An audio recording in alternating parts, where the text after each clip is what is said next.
हाय friends, मैं हूं Manav. Welcome to movie showy. मेरे ख्याल से मैं सबसे ज़्यादा डिफिकल्ट आज रिव्यू देने वाला हूं क्योंकि ये इस तरीके की कॉम्प्लिकेटेड सीरीज है जिसका रिव्यू बिना स्पॉइलर दिए कैसे करें समझ में ही नहीं आ रहा है मुझे। तो क्योंकि ये जो अम्बिशन था ना अमेजोन का कि भैया मैं जीओटी से लड़ जाऊंगा और जीओटी से भी बड़ा कुछ ऐसा लाऊंगा जिसके ऊपर 14 किताबें ऑलरेडी लिख चुकी हैं दोस्तों। 14 किताबें मतलब समझ रहे हैं कि कितनी सारे इसके ऊपर नॉवल लिख चुके होंगे। द व्हील ऑफ टाइम के ऊपर, जो कि अमेजोन के ऊपर आज रिलीज हुई है। हिंदी, इंग्लिश, तमिल, तेलुगु सब में रिलीज हुई है। बहुत ज़बरदस्त है। देखो, इसके 2-3 रीज़न थे मेरे को क्यों देखनी थी। देखो, पहले तो ये था कि फैंटेसी जोन के अंदर कुछ है तो देख लो। और बाकी और क्या रीज़न हो सकता है इसके लिए। बाकी इसकी स्टार कास्ट भी दोस्तों बहुत ज़्यादा ज़बरदस्त है। सिर्फ रॉबर्ट जॉर्डन जिन्होंने ये किताब लिखी थी और 14 नॉवल ऐसे लिख दिए थे जो सुपर डुपर हिट, मतलब सबसे बड़े जो हिट नॉवल्स हैं अर्थ के ऊपर, ये उसमें से आते हैं। बट जो इनके एक्टर्स हैं वो भी काफ़ी ज़्यादा कमाल के। मैं 2-3 का नाम लूँगा जो मुझे पर्सनली बहुत अच्छे लगते हैं। रोजमंड पाइक। अब ये रोजमंड पाइक जो हैं, ये दोस्तों एक मूवी का मैंने रिव्यू किया था थोड़ा टाइम पहले, आई केयर अ लॉट। आपको उसके अंदर देखने को मिल जाएगी। ज़बरदस्त एक्ट्रेस हैं, आप इनकी एक्टिंग देख लेना, आप इनके फैन हो जाएंगे। दूसरे एल्वारो मोर्ते। अब ये आपको पता है कौन है, ये हैं हमारे प्रोफेसर भैया। मनी हाइस्ट में आप इनको देख चुके हैं। अब इसके बारे में मैं क्या बोलूँ, इनकी एक झलक के लिए आप बोलोगे कि मुझे सीरीज देखनी है। तीसरी सोफी ऑन केंदो। और ये जो मैडम है, ये आपको रेचेड के अंदर जो पागल मैडम थी ना, जो एंड में गाड़ी लेके भागी थी, अगर आपने रेचेड सीरीज देखी, अगर नहीं देखी है तो वो भी बहुत बढ़िया सीरीज है, वो जरूर देखें आप। उसके अंदर मुझे ये देखने को मिली थी। इनकी एक्टिंग के तो मैं दीवाना हो गया था। फिर इन्होंने बहुत सारी वॉइस ओवर्स करे। She is a fabulous voice over artist. तो इन तीनों की वजह से मुझे ये ज़रूर देखनी थी। पर जब मैंने देखना शुरू किया तो मुझे लगा जो इसके विजुअल्स हैं काफ़ी ज़्यादा स्टनिंग है। बहुत ही लार्ज स्क्रीन वाले विजुअल्स हैं। मतलब दबा के पैसा खर्च किया, ऐसा लग ही नहीं रहा किसी भी एंगल से कि ये कोई छोटे स्क्रीन पे देखने के लिए इतने पैसे स्पेंड कर दिए होंगे अमेजोन में। But hats off to their vision, बहुत ही ज़बरदस्त था। चाहे वो मैजिक के सीन हो, चाहे आप ले लीजिए मॉन्स्टर हो, चाहे वो जो विलेजेस बना रखे हैं, जो सेट्स और घर बना रखे हैं, यहाँ तक कि वो जो बार्स होते हैं वहाँ उस ज़माने के जहाँ पर लोग गैदर होते हैं to just rejuvenate and have a good time, जो बार बनाए गए वो भी बहुत ही ज़्यादा ज़बरदस्त। मतलब मज़ा आ गया देख के। मतलब मैंने कोई किताब तो नहीं रीड करी है, अगर मैं स्टैंड अलोन तरीके से इस सीरीज को देखूं तो मुझे ऐसा लगा कि यार इन्होंने स्टैंड अलोन में भी काफी ज्यादा बढ़िया तरीके से दिखाया। अभी कुछ ही एपिसोड आए हैं दोस्तों और हर हफ्ते एक एपिसोड आना शुरू होगा। तो पहले तो मैं आपको यहाँ पर स्टोरी समझा देता हूँ कि है क्या, ताकि आपको ये समझ में आ जाए कि आप किस लफड़े में पढ़ने वाले हो। ओके, तो पहले तो आप ये समझ लो, एक बुराई है और एक अच्छाई है। और जो डार्क वन है वो डिफीट करा जाता है लाइट से। इसको बोलते हैं लाइट, यहाँ पर बोल रहे हैं, वर्सेस बोल रहे हैं डार्क वन। और डार्क वन को कैद करके डाल दिया जाता है, वो तड़पता रहता है बाहर आने के लिए। और इसको मदद करता है लाइट को एक ड्रैगन। ठीक है जी, ये एक समझ लीजिए कि जिस एरा के अंदर और जिस मिस्टिकल वर्ल्ड के अंदर आप घुसेंगे उसका ये बैकग्राउंड है। ओके, अब दोस्तों होता क्या है कि एक साथ में प्रोफेसी भी है कि एक दिन क्या होगा कि ये जो डार्क वन है ये छूटेगा और कोई ना कोई इंसान ड्रैगन के रूप में, स्पेसिफिकली एक वुमन, वो आगे बताऊंगा वुमन क्यों, वो आएगी जिसकी मदद से ही आप डार्क वन को दोबारा से कैद कर पाएंगे।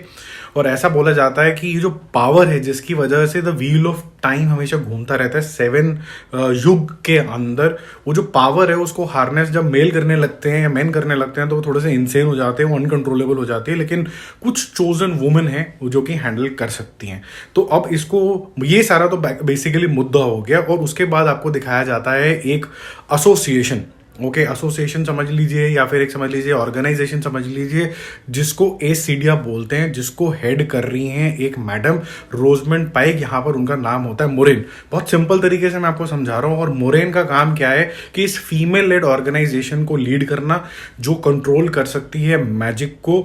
और ये थोड़े से वीक हो रहे हैं और इनको ड्रैगन की तलाश है, ताकि ये जो डार्क वन लूज आउट होने वाला है या हो चुका है, अभी हमें आगे और क्लैरिटी आएगी, इसको कंट्रोल करके वापस कैसे डाला जाए। और यहाँ पर एडवेंचरस राइड शुरू होती है क्योंकि मैडम मोरेन निकल जाती हैं ढूंढने के लिए कि वो चोजन वन, वो वुमेन कौन होने वाली होती है।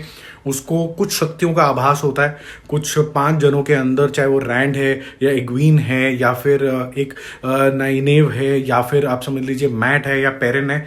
वो कौन होगा चोजन वन, जो फाइनली रूप ले लेगा ड्रैगन का, वो ड्रैगन का क्या रूप होगा, ये सब चीज़ें तो नहीं दिखाई गई हैं, बट इवेंचुअली हमें इसकी तरफ डायरेक्शनली लेके जाया जाता है और यही बताया जाता है कि कोई एक वुमन है जो ड्रैगन का रूप ले लेगी इवेंचुअली, या तो वो हमें सेव कर लेगी या फिर इंटायर ऑफ ह्यूमैनिटी उस प्लैनेट के एक फिक्टिशियस प्लैनेट में वो कंप्लीटली डिस्ट्रॉय हो जाएगी। अब दोस्तों जिस तरीके की यहाँ पर नरेटिव है और जो कोई कैरेक्टर्स यहाँ पर आते रहते हैं, जिस तरीके से डिस्क्राइब हुआ है, ऐसा लग रहा है कि अंध सागर है ये कभी खत्म होने ना वाला सिस्टम है। 14 तो किताबें हैं और अभी हम कुछ चैप्टर्स के अंदर ही आए हैं, तो बहुत स्लोली पहले चलता है। फर्स्ट एपिसोड में आपको ऐसा लगेगा मैंने क्या खोल लिया है यार, ये तो बेकार हो गया मामला, बट अगर पहला एपिसोड अगर आप जाने दोगे तो आपको ऐसा लगेगा कि हाँ अब एक्शन भी शुरू हो गया, मेरे को कैरेक्टर्स भी समझ में आने लग गए, मुझे मुद्दा भी समझ में आने लग गया, जो मैंने आपको थोड़ा थोड़ा समझाने की कोशिश करी है। इसमें कोई स्पॉइलर नहीं है, बट लार्जली आपको समझ में आ जाएगा कि करने क्या निकल रहे हैं। थोड़ा सा विकीपीडिया पढ़ लेना, या फिर मैं ये बोलूँगा कि वो जो IMDb पे सिनॉप्सिस वगैरह आता है ना, वहाँ भी आपको थोड़ा बहुत ये आइडिया मिल जाएगा। गहराई से ट्रेलर देखोगे तो भी समझ में आ ही जाएगा। तो ओवरऑल बेसिस पे आपको काफ़ी ज़्यादा फैंटास्टिक जोन के अंदर ये लेके चले जाते हैं। फुल ऑफ फैंटेसी होने वाली थी। जो कैरेक्टर्स हैं वो काफ़ी ज़्यादा अच्छे लगने लग जाते हैं। रिलेट अभी आप किसी से इतना ज़्यादा कर नहीं पाते क्योंकि अभी तो कहानी शुरू ही हुई है, अभी और एपिसोड्स आते जाएंगे धीरे धीरे, तो पता चलेगा। इसके टोटल 8 एपिसोड आने वाले हैं, और अभी तो आपको पता ही है कि बस इनिशियली इन्होंने टीज ही करा है कुछ एपिसोड से, तो अभी आपको आगे और बहुत कुछ देखना है। और फाइनली मैं ये बोलूँगा कि कुछ अगर आपको बहुत बड़ी सीरीज चलानी होती है तो पहला एपिसोड थोड़ा बम स्टार्ट होना चाहिए, वो थोड़ा सा स्लो है अगर मुझको इसकी डाउन साइड की बात करनी हो।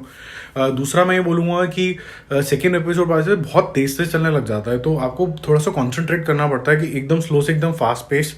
तीसरा ये मैं बोलूँगा कि जिनको बैकग्राउंड नहीं पता, इसलिए मैंने आपको बैकग्राउंड बता दी, जिनको बैकग्राउंड नहीं पता वो थोड़ा स्ट्रगल करेंगे, यार ये हो क्या रहा है, थोड़ा सा थामो, मेरे को समझाओ या मैं थोड़ा गूगल कर लूँ। ये थोड़ी सी आपको ट्रबल्स यहाँ पर आएंगे, तो मैं आपको थोड़ा वो वाला प्रॉब्लम मैंने आपका सॉल्व कर दिया।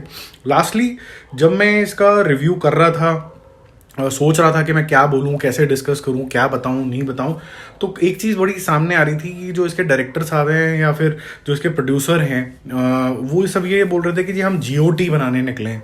ये GOT का आंसर तो हो सकता है विजुअली, बट ये more on the lines of बोलूँगा लॉर्ड ऑफ द रिंग्स है। ये GOT की लाइन्स पे नहीं है। GOT फिर भी थोड़ा रियल था, एक ही मुद्दा था, और यहाँ पर बहुत सारे मुद्दे चल रहे हैं और बहुत मिस्टिकल हो जाता है। यहाँ पर बहुत ज़्यादा फैंटेसी है, ठीक है। तो मैं इसको GOT से तो कंपेयर नहीं करूँगा, बट जितना मैंने अभी तक देखा है मुझे ऐसा लगता है कि इसको A स्कोर डिजर्व करता है। आगे इसके अंदर बहुत सारी स्टोरियाँ निकल सकती हैं, हर एक कैरेक्टर के बीच में हम जा सकते हैं, और मोरेन की पूरी पर्सनैलिटी डेवलपमेंट, उसका बैकग्राउंड, सब कुछ हमें पता चलेगा। उसकी वनरेबिलिटी भी हमें पता चलेगी, क्यों उसकी पावर बहुत ज़्यादा स्ट्रांग थी और थोड़ी थोड़ी कम है।